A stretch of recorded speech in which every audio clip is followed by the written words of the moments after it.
Welcome to the video for online safety about gaming, online gaming. So if you've watched the social media and privacy video, there's going to be some tie-ins about making sure the friends that you have on your online game chats are the friends that you have in real life, things like that, privacy settings. But there's a couple things that go specifically with gaming that we wanted to point out. Especially during this time when we are home a lot, or our kids are home all the time, we want to make sure as much as possible to have gameplay happen in an open area of the house. We just want to make sure that we're able to connect and have maybe some eye-line sight on what's being played. And especially if they have the chat feature and they have the headset, being able to listen to the chat that's going on. One of the things that we probably hear a lot with internet safety or online safety is making sure that there are parental controls on everything. And while parental controls and even monitoring software are great tools, we would only recommend you using them after you have a conversation with your kids. The reason why is that if we were just to put the monitoring software on or a parental control on without talking to our kids about it, they're going to push back in such a way that they're going to find workarounds to that.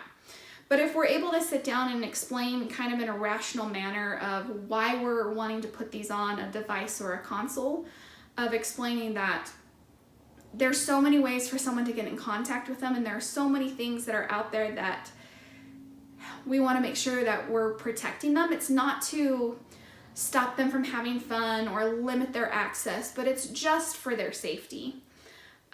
That's probably going to be a better place to start having that conversation so that you can set up these parental controls and let them know that it will be happening.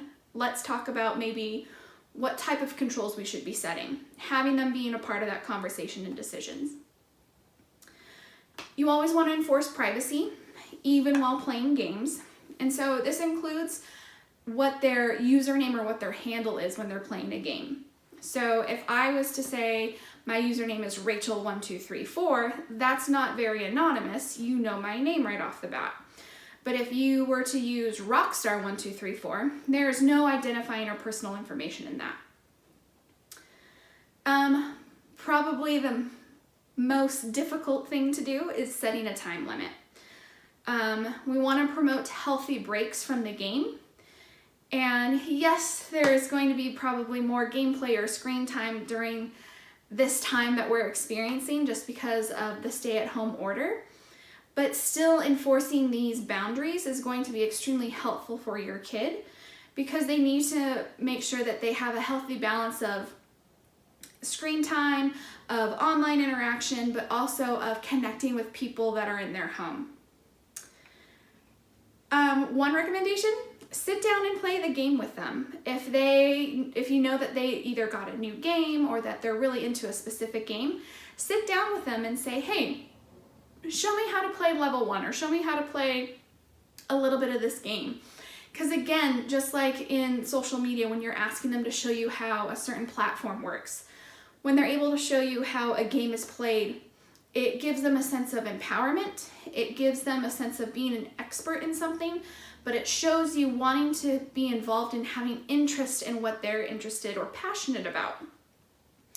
One place that you can always go to check actual gameplay is commonsensemedia.org.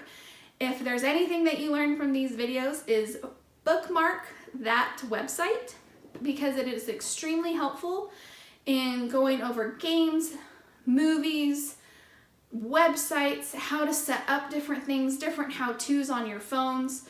It's a very comprehensive website. So the questions that you have on your screen now, asking them what games are you into, figuring out what they like, asking them what they enjoy about them, asking them to pull up their friends list and ask them, okay, are there anyone on here? Is there anyone on here that you don't know in real life? Asking them how they protect themselves and how they protect their information.